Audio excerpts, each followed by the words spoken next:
Hi, everybody. Jack O'Malley, and here we are on a Monday. How are you? Just checking in with you, giving you update as to some things. Yeah, I've been debating what exactly to touch base with you on tonight because it's just been a odd few days. Let me start by saying again. I know last week the governor's announcement of having these metrics that would say, when we get to 70%, as we hit each step on vaccination, different things would open up, et cetera, et cetera. And I look at that, and again, I said it last week, I'll say it again. Once again, the governor misses the mark. We've been trying to get her to have metrics for a year, right? Not just this do as I say type of thing, but give people some metrics, some hope. So she finally does come up with a metric, which on one hand is okay, but on the other, it's now we're in this situation where now I know a lot of people have reached out to me is, well, are you trying to force me to get a vaccine? We've got so much divisiveness, and our governor has done so very little to really bring and unite the people of the state of Michigan. She's really done a terrible job of that. She's done so much, from the mask mandates that forced small business to become enforcement arms, to using MIOSHA to crack down on these businesses that are being screwed. The unemployment system that has done terrible work over the last year. It just goes on and on and on. And here was an opportunity for the governor to bring some people together, to show some real movement. And I'll give you the example for those people out there who say, well, what are you talking about, Jack? All right, bear with me here. Don't hiss until you hear my whole thought, okay? All right, you got the metric.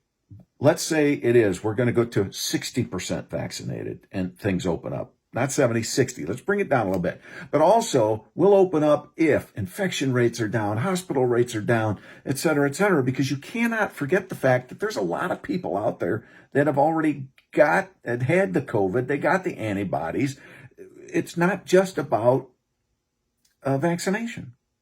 There's so many other things.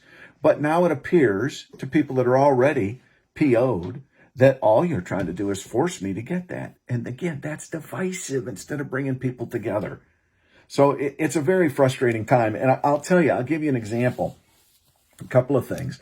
One, I go to a coffee shop opening in my district. And Senator Vanderwall was with me. He's our senator. And we're wearing masks.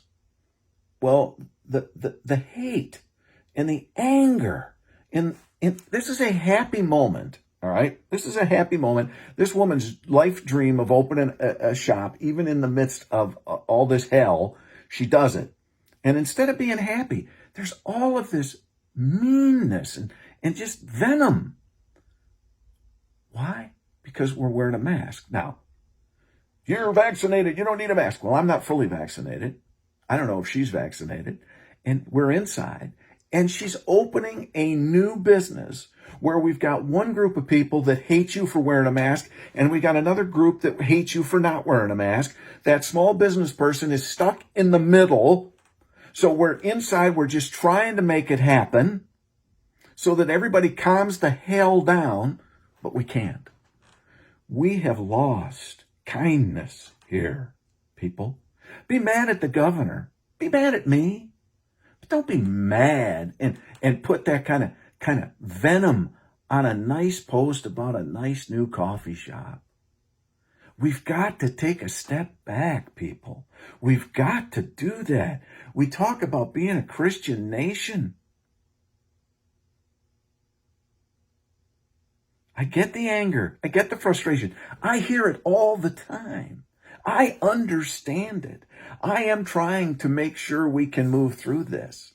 But just that hate, at some point, whether you have a mask on or not, smile, all right?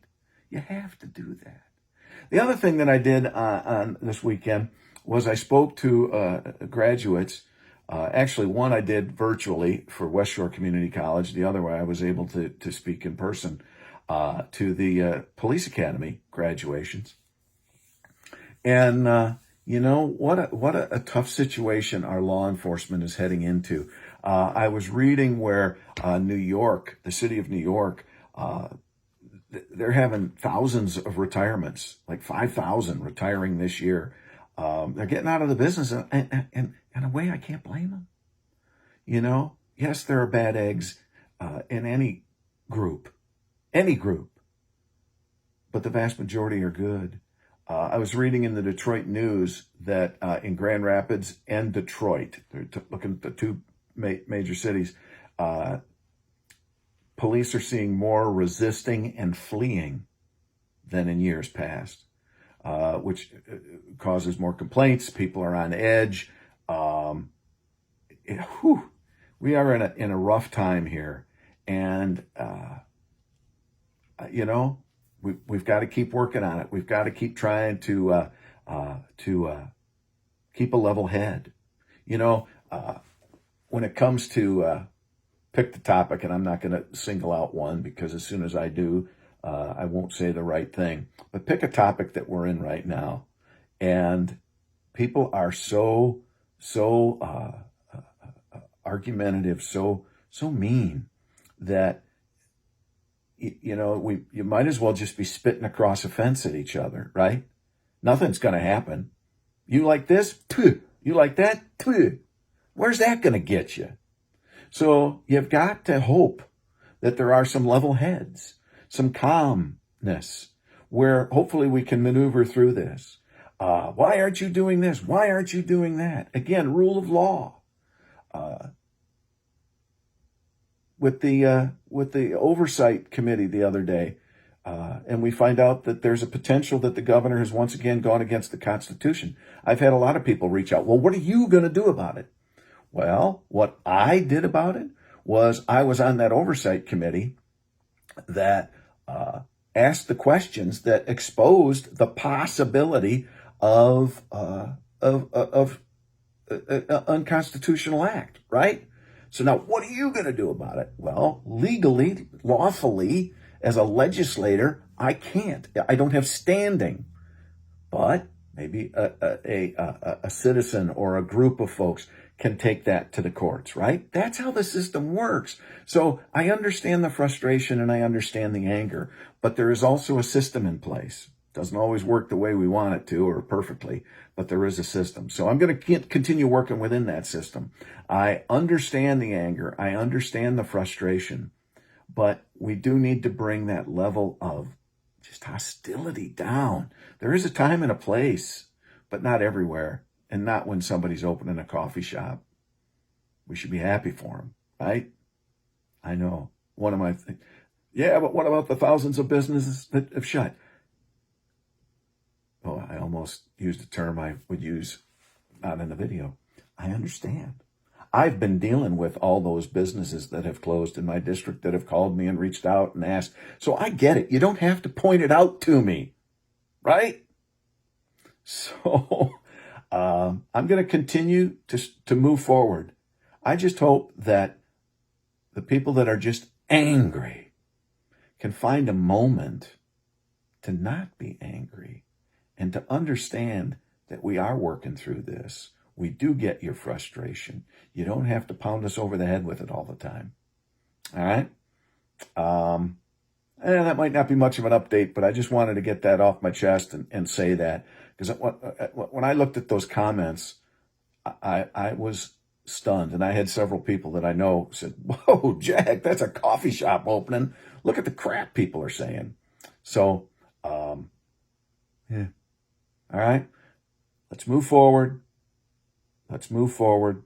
Let's not forget our kindness. Doesn't mean we can't be angry, but we need to focus and we need to watch what we say because words do have meaning and they do hurt.